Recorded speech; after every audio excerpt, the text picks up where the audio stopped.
If you've ever wondered how to change a blade on an angle grinder, you're in luck. I'm Eddie Field with Field Guided DIY, giving you instructions and direction on home repair and tools. This is the Drill Master from Harbor Freight. A lot of angle grinders are this way in that there's a key stop button right there. You depress that and you can turn the blade until it locks in place. You'll see that the button depresses when it gets to that point.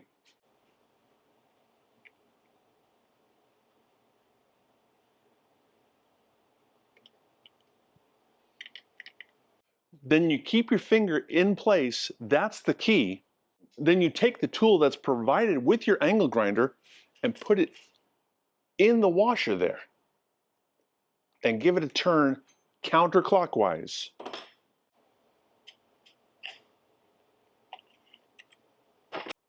Then, once it's released, you can simply unscrew it,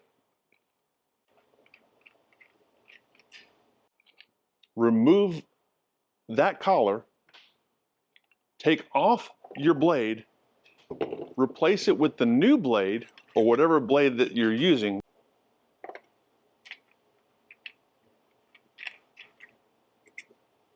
Then put that collar back on there, screw it clockwise, and tighten it down, still keeping it depressed with your finger.